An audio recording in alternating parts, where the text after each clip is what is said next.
నమస్కారం అందరికీ. ఇప్పుడు మనం ఇంటర్మీడియట్ సెకండ్ ఇయర్ వాళ్ళకి అకౌంటెన్సీ లో సెకండ్ యూనిట్ కన్సైన్మెంట్ అకౌంట్స్ చూడబోతున్నాము.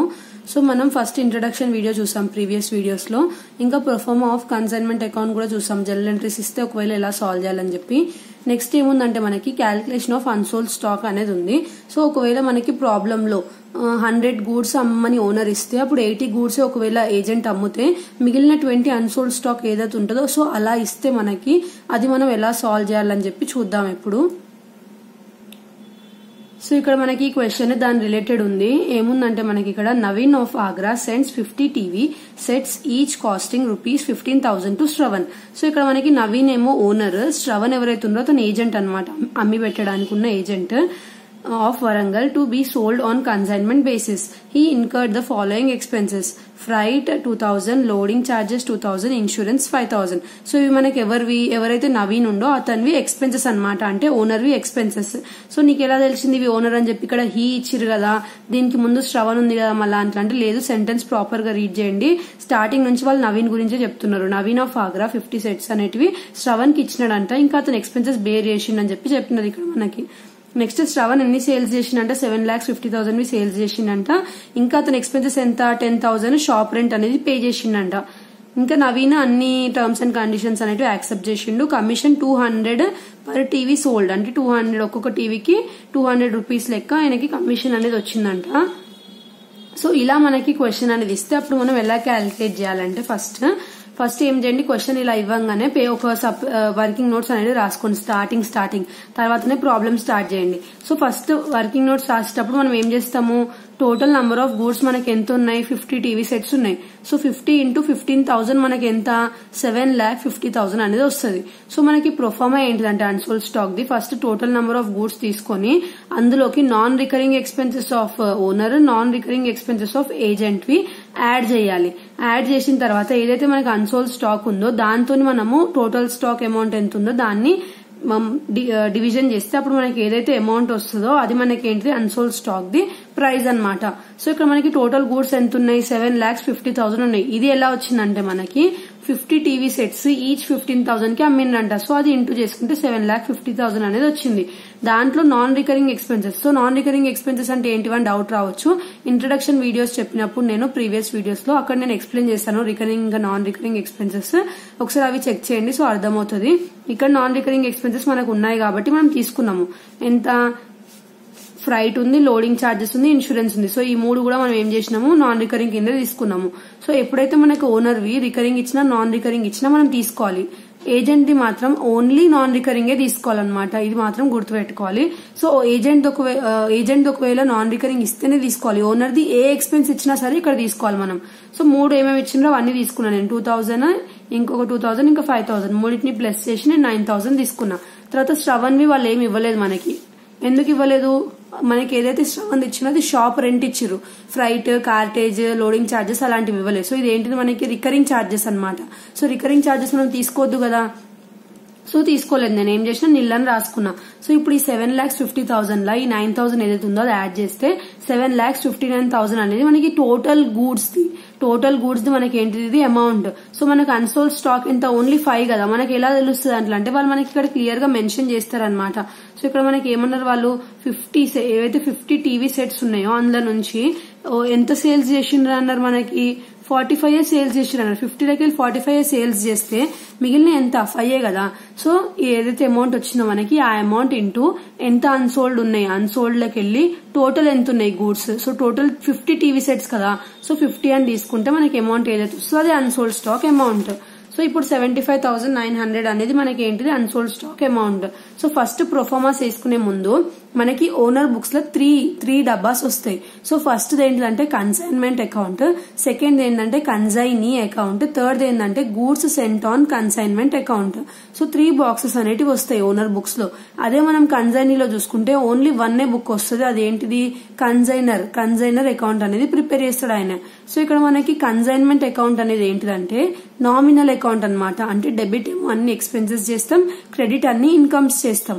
అదే మనకి ఏదైతే కన్సైనీ అకౌంట్ చేస్తామో సో మనకి కన్సైనర్ ఓనర్ బుక్స్ లో ఏమేమి ప్రిపేర్ చేస్తాము, ఫస్ట్ కన్సైన్మెంట్ అకౌంట్ ప్రిపేర్ చేస్తాము, నెక్స్ట్ కన్సైనీ అకౌంట్ ప్రిపేర్ చేస్తాం. సో ఈ ప్రాబ్లమ్ లో కన్సైనీ ఎవరు మనకి శ్రవణ్ కదా, సో శ్రవణ్ అకౌంట్ ప్రిపేర్ చేస్తాం. Next goods cent on consignment account prepare చేస్తాం.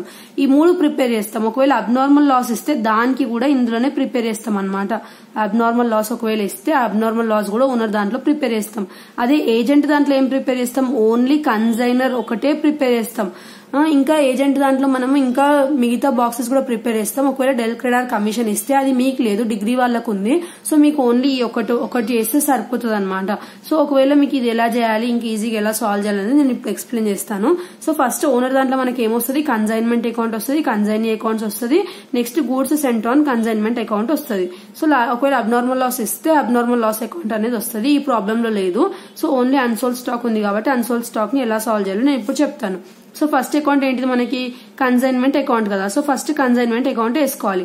వేసుకొని ఏం చేస్తాం మనము, నేను జనరల్ ఎంట్రీస్ చూపించేటప్పుడు ఏం చెప్పిన, first consignment account to GSC account అనేది మనకి జనరల్ ఎంట్రీ. సో కన్సైన్మెంట్ లో మనకి 2 ఎట్ సైడ్ వస్తాయి, డెబిట్ సైడ్ వస్తాయి, బై 1 క్రెడిట్ సైడ్ వస్తాయి కదా.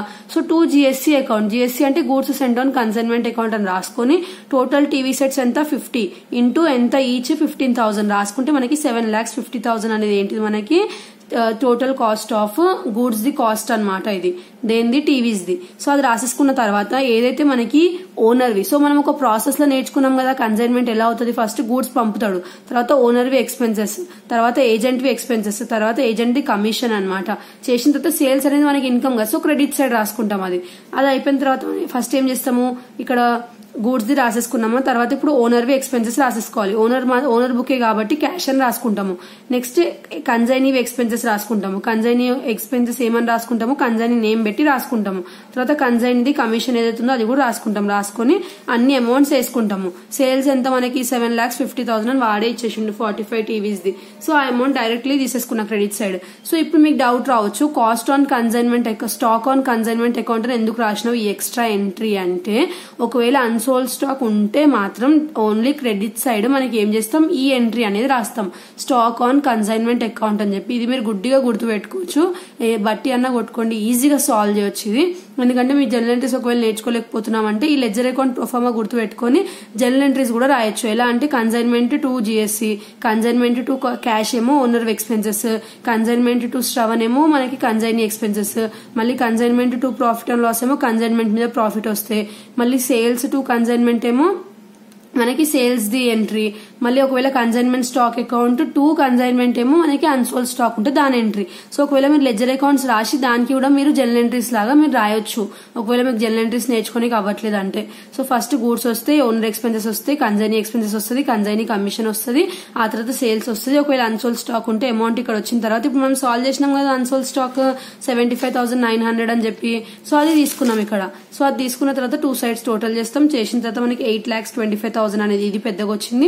సో ఇందులో నుంచి ఈ 3 అమౌంట్స్ మైనస్ చేస్తాం. చేసిన తర్వాత మనకి ఏదైతే అమౌంట్ వస్తుందో ఇవి 8,25,000 నుంచి ఇది మైనస్ చేసినాక వచ్చిన అమౌంట్ ఇట్ సైడ్ వస్తుంది, ఎందుకంటే ఇట్ సైడ్ తక్కువ ఉంది కాబట్టి. సో ఇట్ సైడ్ వచ్చే అమౌంట్ ని మనం ఏమంటామంటే టు ప్రాఫిట్ అని అంటాం. ఎందుకు, ఇది మనకి డెబిట్ కదా, సో ఇది మనకి క్రెడిట్ కదా, ఇక్కడ సైడ్ ఎక్కువ వచ్చింది కదా, సో క్రెడిట్ అంటే ఇన్కమ్స్ ఎక్కువ వచ్చినాయి కదా, సో డెబిట్ సైడ్ మనకి తక్కువ వచ్చింది అంటే ఎక్స్పెన్సెస్ తక్కువ ఉన్నాయి, సో మనకి అదేంటిది ప్రాఫిటే కదా.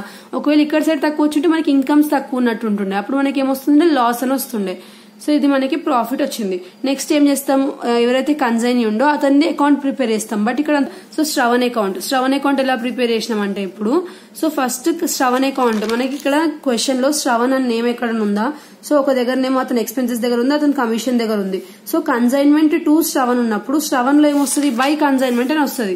సో బై కన్సైన్మెంట్ మళ్ళీ బై కన్సైన్మెంట్ అని చెప్పి శ్రవణ్ వి ఎక్స్పెన్సెస్, శ్రవణ్ వి కమిషన్.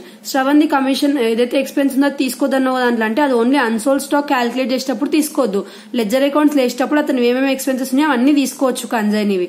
సో షాప్ రెంట్ ఇంకా అతని ఎక్స్పెన్సెస్ ఏదైతుందో అది తీసుకున్నాం. సో బై కన్సైన్మెంట్ అని తీసుకుని అతని ఎక్స్పెన్సెస్ తీసుకున్నాము, ఇంకా అతని కమిషన్ తీసుకున్నాము. తీసుకున్న తర్వాత మళ్ళీ 2 కన్సైన్మెంట్ అకౌంట్ అని ఇది ఎందుకు తీసుకున్నాం అంటే, అంటే ఇక్కడ మనకి అతని సేల్స్ ది కూడా అమౌంట్ రాసేటప్పుడు అతని పేరే రాసినాం కదా, ఎందుకు రాసినాం, అతను సేల్స్ చేసిండు కదా. సో అతనిది ఎక్కడ సైడ్ ఉంది, బై సైడ్ ఉంది. సో బై శ్రవణ్ అకౌంట్ అని ఉంది కాబట్టి శ్రవణ్ అకౌంట్ 2 కన్సైన్మెంట్ అకౌంట్ కదా. సో ఇక్కడ మనం శ్రవణ్ అకౌంట్ లో ఏం రాస్తాం, 2 కన్సైన్మెంట్ అకౌంట్ అని రాస్తాం. సో 2 కన్సైన్మెంట్ అకౌంట్ అని రాసి 7,50,000 తీసుకుంటాం. నెక్స్ట్ ఏం చేస్తాము, జిఎస్సీ అకౌంట్ ప్రిపేర్ చేసుకోవాలి. జిఎస్సీ అకౌంట్ ప్రిపేర్ చేసేటప్పుడు ఏమంటే చాలా ఈజీగా ప్రిపేర్ చేయొచ్చు జిఎస్సీ అకౌంట్. జస్ట్ ఏం చేయాలంటే గూడ్స్ అమౌంట్ ఎంత ఉందో చూసుకొని ఏం చేస్తాము, 2 ట్రేడింగ్ అకౌంట్ అని రాసుకొని ఏం చేస్తాం, గూడ్స్ అమౌంట్ రాసేసి బై కన్సైన్మెంట్ అకౌంట్ అని చెప్పి గూడ్స్ అమౌంట్ రాసేసి 2 sides ఈక్వల్ ది అమౌంట్ అనేది రాస్తాం. ఒక ఎగ్జాంపుల్ చూపిస్తాను మీకు అర్థమవుతుంది. ఇలా జిఎస్సీ అకౌంట్ ఇస్తే ఇలా 2 ట్రేడింగ్ అని రాసేసి గూడ్స్ యాక్చువల్ అమౌంట్ ఎంత ఉంది, ఇప్పుడు మనకి ఇక్కడ యాక్చువల్ అమౌంట్ ఎంత ఉంది, గూడ్స్ ది 7,50,000 ఉంది కదా, సో అది రాసేసుకొని ఇటు సైడ్ బై కన్సైన్మెంట్ అని 7,50,000 రాసిస్తే 2 sides ఈక్వల్ అమౌంట్ రాసేసి వదిలేయాలి.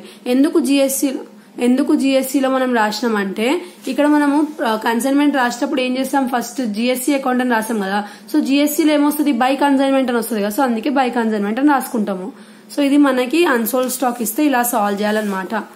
నెక్స్ట్ వీడియోలో ఇంకొక ప్రాబ్లం చూద్దాము. Thanks for watching.